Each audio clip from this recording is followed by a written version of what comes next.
nós temos que também imaginar que acho que a minha decepção nessa minha fase é que eu imaginei em determinado momento que a construção de certos patamares, como alguns direitos trabalhistas, como algum apoio oficial a isso ou aquilo, ou que as iniciativas das mais simples, as mais complexas, eram conquistas.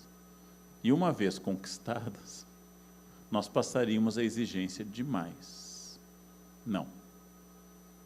Eu que estudo e escrevi livros sobre os Estados Unidos, os pais fundadores dos Estados Unidos diziam que o preço da liberdade é a eterna vigilância, que não há uma conquista, que não existe um patamar de direitos, até aquilo que eu vou dar exemplos a vocês. Quando a Constituição de 88, eu tenho uma militância antiga no campo da luta contra o racismo, quando a Constituição de 88 foi aprovada, dia 5 de outubro, e foi criminalizado de forma inafiançável o crime de racismo, foi um dia feliz da minha vida, porque nós tínhamos atingido um patamar que faria com que o fascismo esbarrasse num código jurídico e o consenso educativo fosse refreando isso, o que a lei não refreasse pela coerção, o consenso educacional produziria.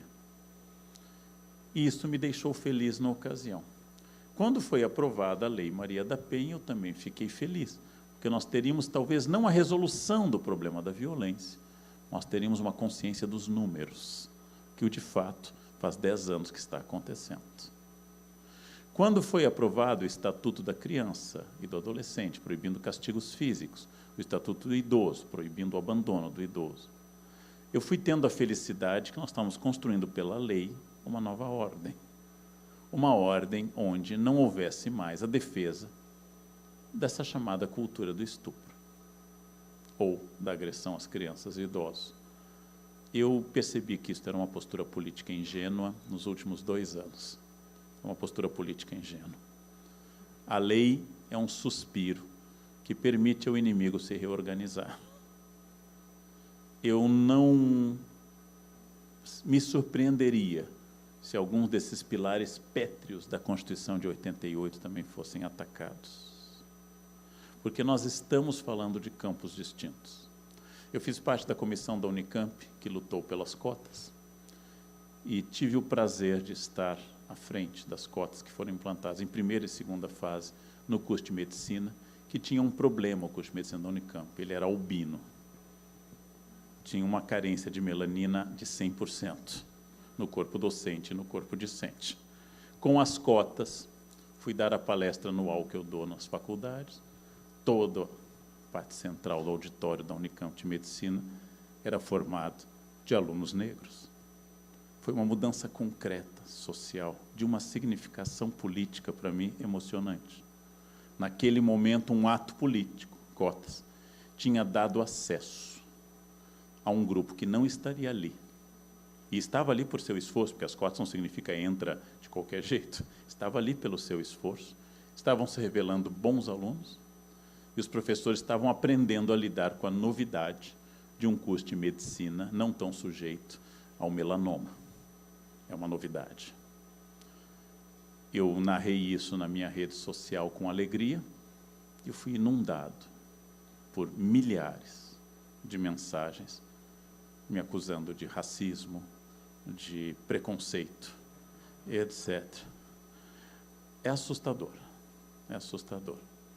Alguém me disse isso, mas você não precisou de cota. Eu disse, meu filho, nasci filho de alemães católicos no sul do Brasil, filho de advogado e político, eu nasci salvo. Eu nasci salvo nesse mundo. Eu me esforcei muito, mas eu nasci salvo. Eu não precisei de ninguém, porque eu nasci salvo. Nasci salvo pelo sobrenome, pela melanina, eu nasci salvo. Eu não devo pensar de outra forma, apesar de eu ter me esforçado muito. Não, se eu não tivesse me esforçado, eu ainda assim estaria salvo. Não, mas há pessoas que não nasceram salvas. Há pessoas que realmente precisam de uma reestruturação jurídica para voltarem a ter a possibilidade de sonhar, de ter esperança, de ter horizonte. E é isso que está faltando.